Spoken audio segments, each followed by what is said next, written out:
세상에는 참 다양한 사람들이 존재하는 것 같습니다. 여기에 계신 우리 남전도의 연합회 회원분들, 그리고 김포제일교회 성도님들, 참 다양한 외모만큼이나 다양한 삶의 발자취를 걸어오신 줄 믿습니다. 이렇게 사람들은 외모도 다르고 성격도 다르고 각자 할 수 있는 능력이 다릅니다.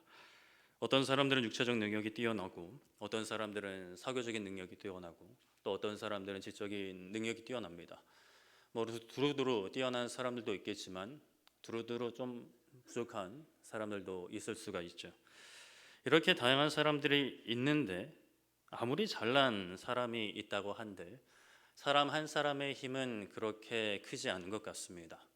물론 뭐 한 나라를 대표하는 대통령의 권력이나 그러한 어떤 말의 힘은 결코 가볍지는 않겠지만, 그래도 글쎄요, 거대한 자연 앞에 한 사람의 힘은 참 보잘것없음을 느끼게 됩니다. 우리가 세상을 살다 보면 연약함을 느낄 때가 있는데, 그럴 때 우리의 손에 무엇이 있느냐에 따라서 좀 달라지는 것 같습니다. 우리나라는 총이 금지지만 만약에 총이 주어진다라고 하면 그 어떤 힘이 달라지겠죠. 그리고 총도 작은 총보다는 큰 대포가 있으면 달라질 것이고, 그리고 책이 있으면 지적인 능력도 달라집니다.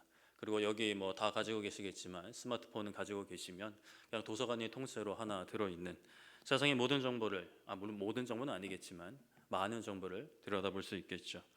그리고 그 스마트폰에 만약에 유명인, 아까 말씀드렸던 어떤 대통령과의 연락처가 있다고 한다면 나의 어떠한 힘은 달라질 것입니다.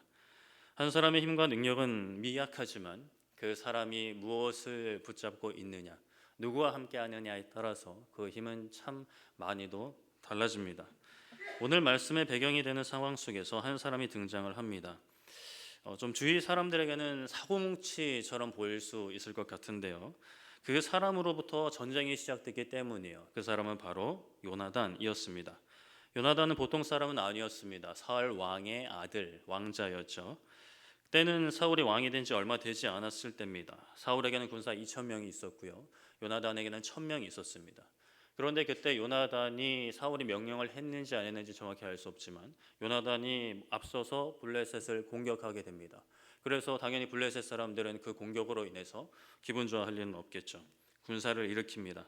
병거 3만, 마병 6천, 백성은 해변에 모래같이 많았다라고 말씀을 하죠.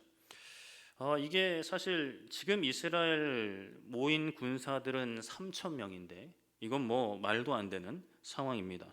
상황 판단이 빠른 이스라엘 백성들 도망치기 시작했습니다. 그렇게 도망치고 나니 나중에 보면은 사람들이 몇 명 남았느냐, 600명 정도 남았습니다. 다시 한번 블레셋 군사 말씀드리면 병거가 3만입니다. 학자들에 따라 이게 좀 3천이다라고 하기도 하는데요, 어찌되었건 상당히 많은 수, 마병 6천, 백성은 해변에 모래같이 많았다라고 하죠. 그때 왕이었던 사울이 어떤 마음이었을까요? 백성들은 도망치고 있어요. 블레셋 군대는 엄청난 무기를 앞세워서 이제 나를 옥죄우고 있습니다. 그래서 사울이 무엇을 했는지 아시는 분은 아시겠죠.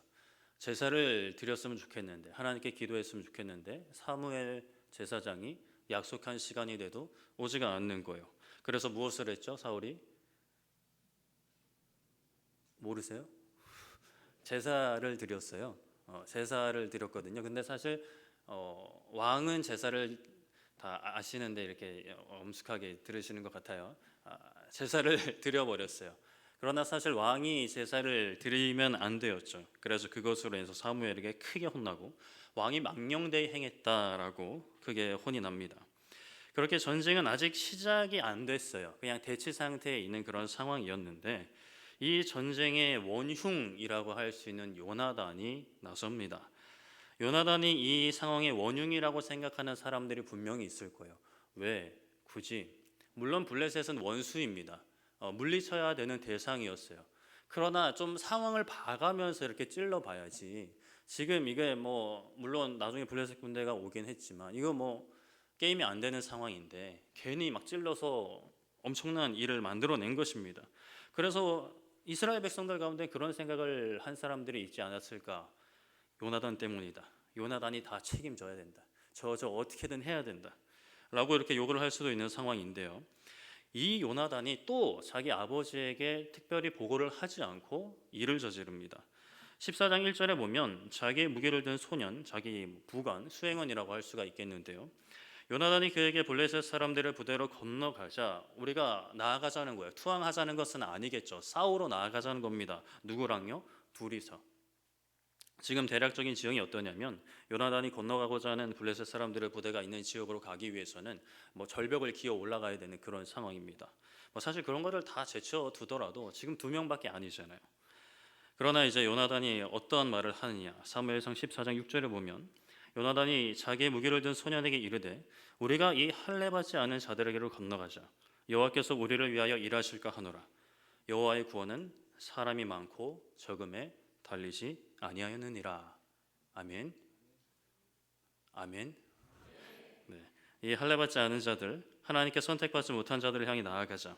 하나님을 대적하는 자들에게 나아가자. 하나님께서 우리를 위하여 일하신다면 하나님께서 우리를 구원하실 것이다. 하나님의 구원은 사람의 많고 적음에 달리지 않았다. 많고 적음에 달리지는 않았는데 몇 천, 몇만까지 그리고 그 2명 이거는 좀 쉽지 않을 것 같습니다. 그런데 사울은 어떠했죠? 사람이 점점 도망가니까 불안해졌죠. 조급해졌어요. 그래서 사무엘이 오기 전에 제사장만 드릴 수 있는 번제를 드렸다가 크게 혼이 났죠. 그런데 그의 아들 요나단은 사람이 많고 적은 것이 중요하지 않다 합니다. 하나님께서 함께 하시고 하나님께서 구원하고자 하시면 하신다. 문제 없다 라고 가는 것이죠. 사울은 사람을 봤습니다. 현재 상황을 봤습니다. 물론 상황 봐야죠.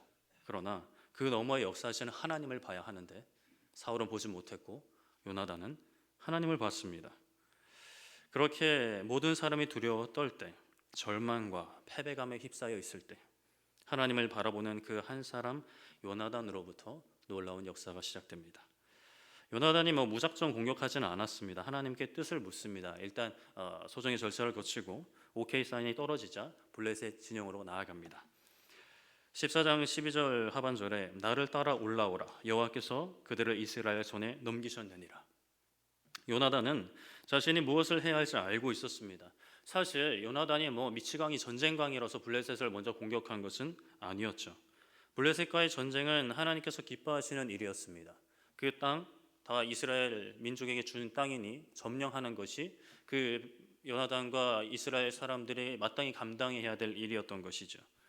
그렇게 이방인을 몰아내는 하나님의 뜻에 순종하려고 전진했을 것이고 덤볐을 것이고 그것도 사실은 하나님의 뜻을 행한 것이었고 그 순간 매 순간 하나님의 뜻이 무엇인지 찾았습니다.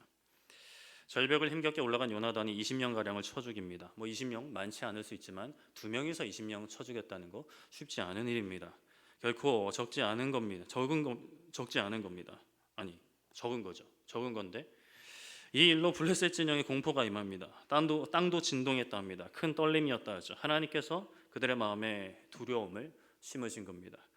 블레셋 진영에 소동이 일어난 것을 알고 사울이 군대를 이끌고 따라갑니다. 빨리 가자 이러고 따라가죠. 블레셋 편에 섰던 히브리 사람들이 있었는데 그들도 다시 사울의 편으로 오게 되고 숨어있던 사람들 합류합니다. 말도 안 되는 수적 열세였습니다. 2명, 요나단과 그 부관 2명 말고도 그냥 600명 정도였어요. 상대도 안 됩니다. 제대로의 무기조차 들고 있지 않던 군대였습니다. 사무엘상 14장 23절에 여호와께서 그날에 이스라엘을 구원하심으로 전쟁이 베다웬을 지나니라. 하나님께서 이스라엘을 구원하셨습니다. 아멘. 블레셋의 소나기에서 건지셨어요. 이 일이 누구로부터 시작됐다고요? 바로 하나님을 바라보았던 요나단 그 한 사람으로부터 시작됐습니다. 여호와의 구원은 사람이 많고 적음에 있지 않다라고 선포하며 용기를 가지고 나아갔던 그 한 사람으로부터 하나님의 구원의 역사가 시작된 거죠. 하나님께서 많은 군대를 보내셔서 사울과 요나단을 지켜주신 건 아니었습니다. 다른 역사에 보면은 특별한 이적으로 역사하시는 경우도 있지만 여기서는 그냥 두려움, 물론 두려움도 특별한 이적이긴 하죠. 그렇게 한 사람, 믿고 전진하는 한 사람을 통해 구원의 역사를 시작하셨죠. 물론 후에 동참한 이들도 있었지만 블레셋 진영의 두려움을 허락하시고 큰 혼란을 주신 분 하나님이십니다. 요나단의 손을 들어주셨죠. 우리의 한 사람의 힘, 물론 여기서 저는 뭐 가진 힘이 많습니다. 뭐 할 수 있는 것이 많습니다. 뭐 이렇게 말씀하시는 분도 계실 것이고 실제로 뭐 그러신 분도 계실 수 있겠지만 글쎄요, 한 사람의 힘 미약한 것 같습니다. 한 사람이 할 수 있는 일 뭐가 있을까요? 그러나 우리가 세상 가운데 어떠한 존재든지 우리 안에 계신 하나님, 우리 안에 이미 거하시는 하나님, 너무나 크신 분이심을 잊어서는 안 됩니다.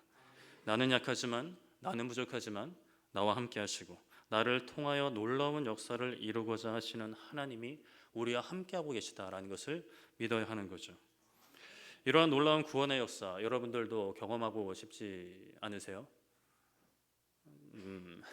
경험하시기를 축복합니다. 대적들을 무찌르는, 정말 그들을 굴복시키는, 다 쫓아내버리는, 신약에도 이러한 놀라운 구원의 역사가 있습니다. 신약 교회가 점점 커짐에 따라 교회에서 이제 집사님들을 세웠죠. 그 중에 스데반 집사님이 계십니다. 사도행전 6장 8절에 보면 은혜와 권능이 충만하여 큰 기사와 표적을 민간에 행했다 합니다. 그러다 보니 이제 반대하는 이들이 있었어요. 그래서 막 논쟁을 하는 거죠. 네가 많니 내가 많니 이렇게 논쟁을 합니다. 스데반을 그런데 이길 수는 없었어요. 그래서 한다는 게 거짓 증인을 세워서 스데반을 고발합니다. 그 공회가 열려서 대제사장이 스데반에게 너가 그 고발당한 내용이 사실이냐라고 묻습니다. 그러자 스데반이 우리 뭐 성경 읽어보신 분들 아시겠지만 짧게 이야기하지 않아요. 굉장히 길게 이야기합니다. 이스라엘 역사를 쭉 언급하는 거예요. 아브라함을 부르신 하나님부터 이삭, 야곱, 요셉, 모세를 허락하신 하나님, 출애굽을 하셨지만 하나님을 배역하는 이스라엘 조상들, 그리고 허락하신 성막을 가나안 땅에 가지고 들어간 이스라엘 조상들, 다윗 때의 성전 짓기를 소망하고 솔로몬 때에 짓게 하신 하나님, 그러나 하나님께서 그 성전에 계시지 않고 온 우주에 그 영광이 가득하며 하나의 집에 거할 수 없는 분임을 선포합니다.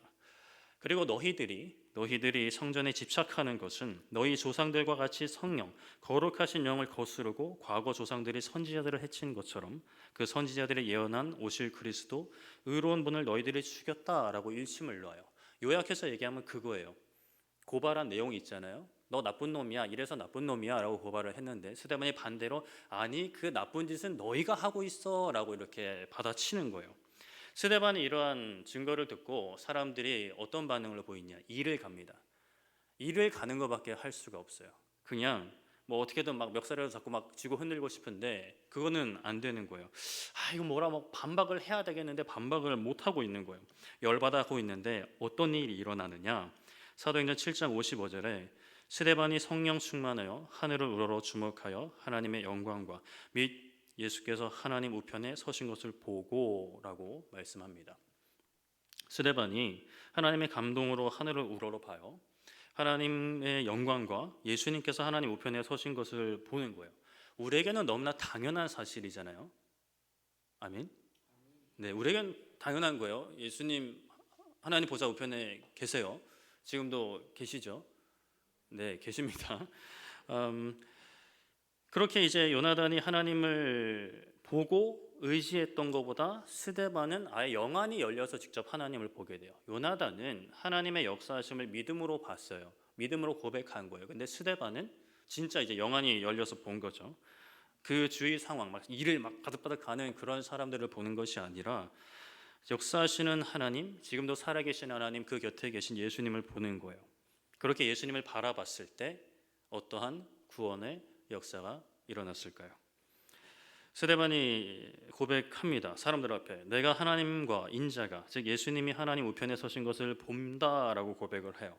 너무나 이제 황홀해하면서 고백을 하는 거죠. 사람들이 어떠했을까요? 소리를 지르며 귀를 막고 스데반에게 달려들어요. 행가래를 치는 게 아니라 멱살을 잡고 성 밖에 던지고 돌로 칩니다. 우리가 잘 알고 있듯이 그날에 스데반은 순교하게 되죠. 그냥 순교가 아니라 돌에 맞아 죽습니다. 그때 당시나 예수님 때나 유대인들은 사람들을 죽일 권한이 없었어요. 그런데 뭐 눈이 돌아가 버린 거죠. 예수님을 그렇게 죽이고 싶어도 못 죽이니까 빌라도에 고발하고 막 소리치고 막 아우성해서 겨우 이제 죽였는데, 근데 스데반은 뭐 그런 것도 없어요. 그냥 가서 그냥 바로 죽여버리는 거죠. 로마도 뭐고 안 보이는 거예요. 감히 하나님을 본다고 말하는, 뭐 거기까지는 괜찮아. 근데 그 예수라는 인간이, 그들 입장에서는 예수라는 인간이 그 하나님 우편에 있어? 어디 이런 신성모독이 다 있어? 이놈 죽여야 돼 라고 죽이는 거죠. 돌로 쳐서 죽입니다. 참 죽여도 깔끔하게 목을 베서 죽인 것도 아니고 짱돌을 던져서 맞아 죽게 하는 거죠. 하나님을 본 스데반, 하나님을 본다고, 예수님을 본다고 고백한 그 스데반 때문에. 그리고 그때 무슨 일이 일어났느냐? 그날에 예루살렘에 있는 교회에 큰 박해가 일어납니다. 스데반을 죽인 사람들이 스데반을 죽인 것으로는 분이 안 풀리는지 예수님을 믿는 사람들을 다 뒤지는 거예요. 그래서 끌어내라 합니다. 눈이 돌아가서 예수님 믿는 사람들 잡으러 다니는 거예요. 때렸겠죠. 곱게 잡아가지 않았겠죠. 감옥에 쳐넣습니다. 그래서 어떻게 됐느냐? 사도 외에는 다 유대와 사마리아 모든 땅으로 흩어져요. 도망치게 되는 거예요. 집과 모든 것을 냅두고 도망칩니다. 급한 대로 뭐 챙길 수 있는 대로 챙겼겠지만 급하게 도망칩니다. 누구 때문에요? 어떤 한 사람? 하나님을 바라봤던 스데반 한 사람 때문에요. 구약에서는 하나님을 바라봤던 요나단으로 인하여서는 놀라운 승리, 구원의 역사가 시작되었습니다. 그런데 스데반으로 인하여서는 스데반도 비참하게 죽고 많은 그리스도인들이 박해를 받고 도망치는 일이 발생됩니다. 어떻게 된 걸까요? 하나님 구원 어디 갔을까요? 하나님 왜 역사하지 않으실까요? 구약에는 그렇게 역사를 하시고 신약에는 왜 좀 이상하게 하실까요?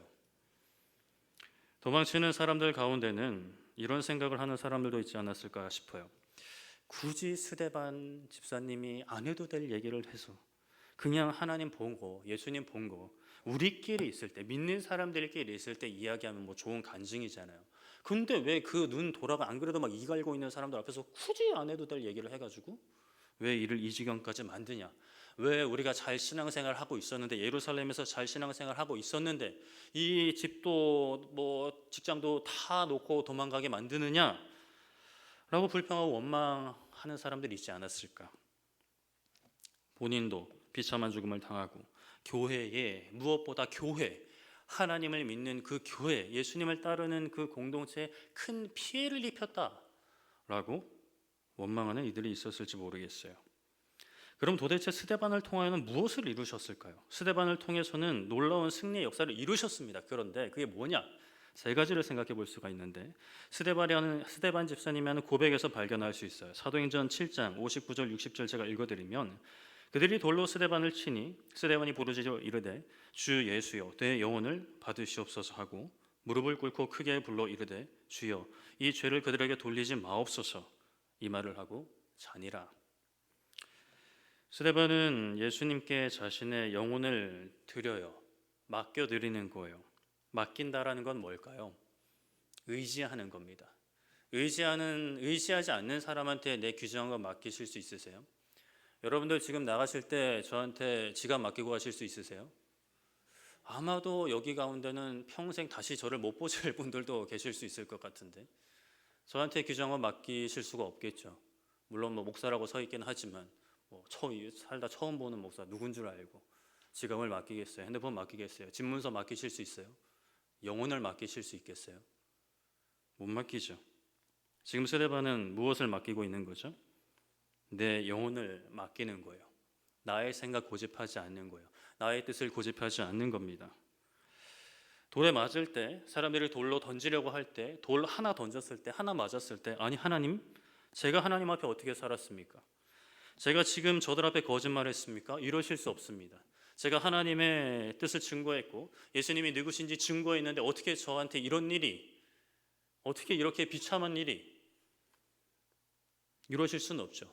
살려주셔야만 합니다. 능력 베풀어 주셔야만 합니다. 라고 하지 않았어요. 예수님, 내 영혼을 받으시옵소서. 내 모든 삶을 받아주시옵소서. 지금 자신의 상황을 받아들이는 거예요. 고발당했을 때는 아주 매섭게, 본문도 길잖아요. 길게 반박을 했어요. 비판을 했어요. 그런데 돌에 맞는 상황은 그냥 받아들이는 거예요. 살기 싫어서 그랬을까요? 이제 지쳤어. 난 이제 그만 주님 품에 안겨야겠어. 글쎄요, 그런 것 같지는 않습니다. 스데반이 그렇게 매섭게 반박을 했던 것, 자신의 의를 드러내려 했던 것 아니고, 자신의 뜻을 관철시키려 했던 것 아니고, 예수님이 어떠한 분인지 드러내려 했던 것이었죠. 그리고 죽음의 문턱에 정말 그 턱끝까지 다다른 그 순간에 예수님께 자신의 영혼을 받아달라 합니다. 맡기는 거예요. 나의 생각과 판단을 고집하지 않고 다 맡기는 거예요. 하나님은 선하신 분이니까. 하나님은 나의 삶을 책임져 주시니까. 나의 영혼을 책임져 주시니까. 내가 비록 여기서 생을 마감한다 하더라도 하나님 맡겨드립니다. 죽음도 삶도 맡겨드리는 것. 나의 영혼, 심지어 나의 가족들까지 내가 소중히 여기는 것 맡겨드리는 것. 바로 오늘날 우리 그리스도인들이 취해야 될 승리의 모습인 거죠. 두 번째 승리는 나를 죽이는 자들을 용서하는 승리입니다. 이 죄를 그들에게 돌리지 말아달라고 기도합니다. 저들의 죄를 반드시 기억하시고 도말하소서라는 어떤 분노에 가득한 기도를 하지 않았죠. 저들의 죄를 용서해 달라고 합니다. 죽기 전까지 그들의 영혼을 위해서 기도하는 거예요. 그들은 스데반의 목숨을 빼앗았지만 예수님을 의지하고 의탁하는 믿음과 사랑과 영혼들을 불쌍히 여기는 마음을 빼앗지는 못했죠. 예수님께서 십자가에서 하신 말씀처럼 스데반은 그렇게 예수님을 닮아갔던 거예요. 삶 가운데 예수님을 드러냈던 거죠. 막 승질 내면서 막 반박만 하는, 막 엄하게 몰아붙이는 그런 모습을 통해서만 드러낸 게 아니라 돌에 맞아 죽어가는 그 상황에서 그들을 위해 기도하는 거죠. 저들의 영혼도 불쌍히 여겨달라고. 내가 죽는 거 말고는 저들도 나와 똑같이 되기를 원한다 라는 그러한 기도. 스데반은 그렇게 승리했습니다. 믿음의 승리를 한 거예요. 어떤 상황에서도 하나님 바라보는 것, 예수님 의지하는 것, 그리고 영혼들을 사랑하는 거죠. 말씀을 붙잡는 거예요. 말씀을 지키는 거예요. 그렇다면 세 번째 승리는 뭘까요? 그 뒤에 어떤 일이 일어났는가? 사도행전 8장 4절에 그 흩어진 사람들이 두루 다니며 복음의 말씀을 전할세 말씀합니다.